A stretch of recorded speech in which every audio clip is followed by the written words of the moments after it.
Assalamualaikum warahmatullahi wabarakatuh. Perkenalkan, nama saya Dike Monika Jayanti dengan NIM 2001010099 dari Prodi Manajemen kelas reguler A2.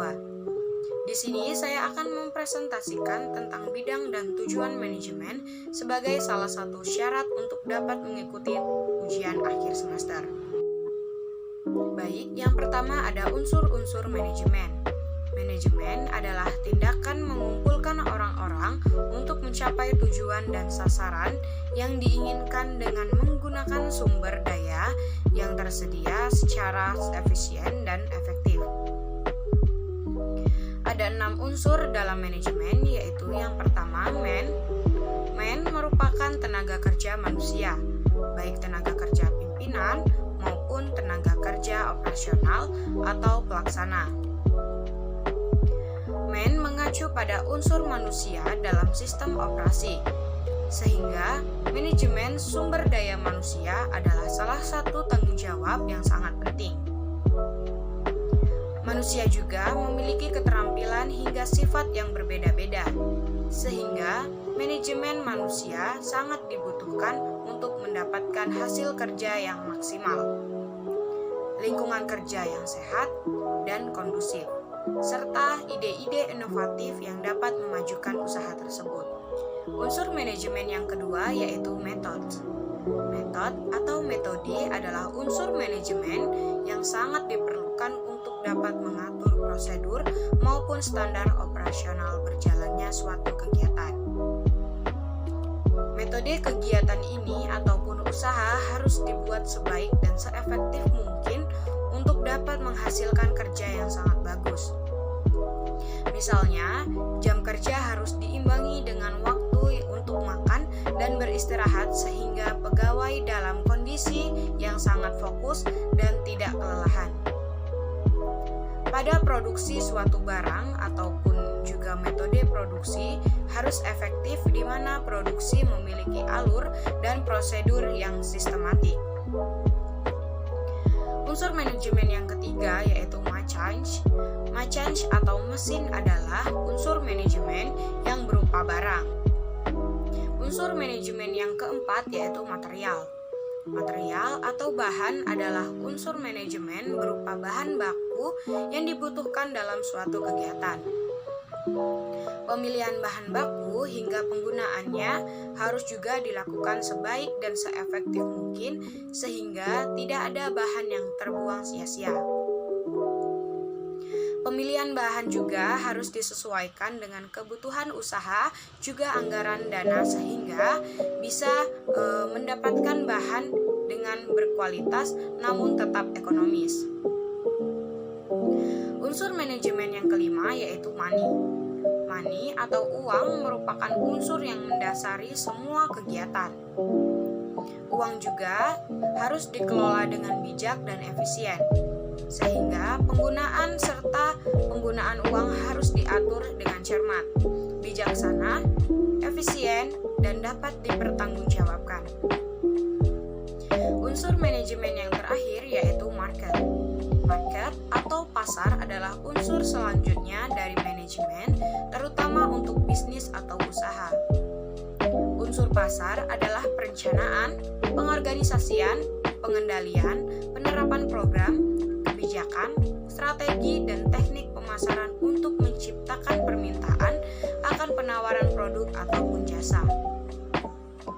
Dari keenam unsur tersebut, itu juga harus diperhatikan dalam manajemen untuk mendapatkan kegiatan atau usaha yang bisa mencapai tujuan dan dapat berkembang dengan baik. Oke, selanjutnya saya akan menjelaskan tentang bidang-bidang manajemen. Bidang-bidang manajemen muncul seiring perkembangan ilmu manajemen itu sendiri.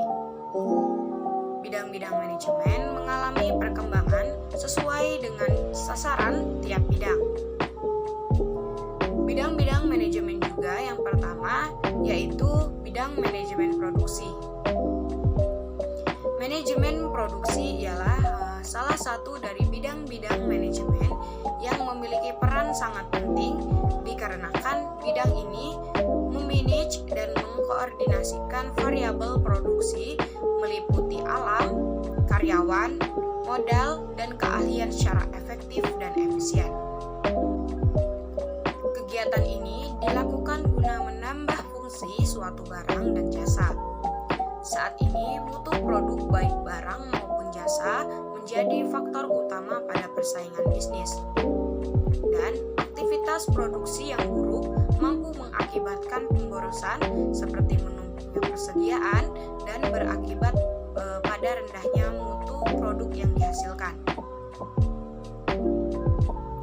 Untuk bidang yang kedua yaitu bidang manajemen pemasaran, yang merupakan satu dari bidang-bidang manajemen yang berhubungan langsung dengan konsumen. Bidang manajemen pemasaran yaitu langkah yang berhubungan dengan distribusi barang dan jasa dari tangan produsen hingga ke tangan konsumen. Bidang manajemen pemasaran juga bisa diartikan sebagai proses perencanaan dan pelaksanaan penentuan harga, promosi, dan pendistribusian barang ataupun jasa yang memungkinkan terbentuknya pertukaran atau penyampaian barang jasa atau dari produsen ke konsumen. Tujuan dari manajemen pemasaran pada umumnya adalah untuk meningkatkan volume penjualan dari produk yang telah dihasilkan dan menciptakan kepuasan konsumen. Pemasaran sendiri memanglah menjadi salah satu fokus utama dalam manajemen bisnis yang khususnya di perusahaan besar. Untuk bidang yang selanjutnya yaitu bidang manajemen keuangan. Bidang manajemen keuangan adalah suatu bidang yang seiring berkaitan pada bidang-bidang manajemen lainnya. Aktivitas pada manajemen keuangan seperti mengatur keseimbangan antara kebutuhan dana, kegiatan perusahaan di tiap bidang-bidang manajemen dengan ketersediaan dana dari berbagai sumber untuk meningkatkan nilai perusahaan. Aspek-aspek yang termasuk dalam manajemen keuangan diantaranya adalah manajemen sumber dana, manajemen penggunaan dana, dan pengawasan penggunaan dana. Untuk bidang yang selanjutnya yaitu bidang manajemen personalia atau sumber daya manusia, yaitu bidang manajemen yang hanya fokus dalam aktivitas yang berhubungan dengan pekerja ataupun karyawan. Bidang manajemen ini memerlukan seni tersendiri dalam merencanakan, mengorganisasikan, mengarahkan, dan pengawasan dikarenakan berhubungan langsung dengan sumber daya manusia perusahaan. Manajemen personalia secara umum itu bertujuan untuk meningkatkan kontribusi karyawan terhadap perusahaan pada pencapaian produktivitas organisasi. Lebih spesifik lagi, manajemen ini memiliki tujuan untuk yang pertama, memperoleh karyawan yang berkualitas, yang kedua, meningkatkan kemampuan para karyawan, dan yang ketiga, menciptakan hubungan kerja yang baik antara karyawan secara vertikal maupun horizontal. Untuk bidang manajemen yang terakhir yaitu manajemen administrasi, yang fokus pada pengelolaan layanan informasi pada bidang administrasi atau akuntansi yang diperlukan untuk membantu manajemen dalam menentukan kebijakan operasional. Manajemen ini biasanya berhubungan dengan hal seperti pengumpulan, pencatatan, analisis, laporan keuangan atau administrasi perusahaan yang nantinya digunakan sebagai dasar penentuan keputusan. Aktivitas dalam manajemen administrasi antara lain ialah yang pertama administrasi kegiatan, yang kedua inventaris peralatan kantor, yang ketiga pengarsipan data dan penyedia informasi. Jenis-jenis tujuan manajemen yang pertama menurut tipe-tipenya. A. Profit objektif yang bertujuan untuk mendapatkan laba bagi pemiliknya. B. Service objektif yang bertujuan memberikan pelayanan yang baik bagi konsumen dengan mempertinggi nilai barang dan jasa yang ditawarkan kepada konsumen. C. Social objektif yang bertujuan meningkatkan nilai guna yang diciptakan perusahaan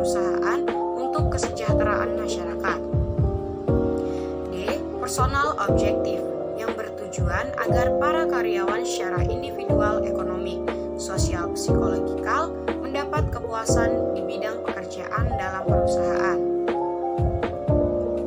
Yang kedua, menurut prioritasnya. A. Tujuan primer, B. Tujuan sekunder, C. Tujuan individual, dan D. Tujuan sosial. Yang ketiga, menurut jangka waktunya. A. Tujuan jangka panjang, B. Tujuan jangka menengah, dan C. Tujuan jangka pendek. Untuk yang keempat, yaitu menurut sifatnya. A. Manajemen objektif, tujuan dari segi efektif yang harus ditimbulkan oleh seorang manajer. B. Managerial objektif, tujuan yang harus dicapai daya upaya dan kreativitas yang bersifat manajerial. C. Administratif objektif, tujuan-tujuan yang pencapaiannya memerlukan administrasi. D. Economic objektif, tujuan-tujuan yang dimaksud memenuhi kebutuhan dan memerlukan efisiensi untuk pencapaiannya. E. Technical objektif, tujuan berupa detail teknis, detail kerja, dan detail karyawan. F. Work objektif, yaitu tujuan-tujuan yang memerlukan kondisi kemampuan suatu pekerjaan. Yang kelima, menurut tingkatannya. A. Overall enterprise objective adalah tujuan semesta atau generalis yang harus dicapai oleh badan usaha secara keseluruhan. B. Divisional objective adalah tujuan yang harus dicapai oleh setiap divisi. C. Department objective adalah tujuan-tujuan yang harus dicapai oleh masing-masing bagian. D. Sentinel objektif adalah tujuan-tujuan yang harus dicapai oleh setiap seksi. E. Group objektif adalah tujuan-tujuan yang harus dicapai oleh setiap kelompok urusan. F. Individual objektif adalah tujuan-tujuan yang harus dicapai oleh masing-masing individu. Baik, yang keenam, menurut bidangnya.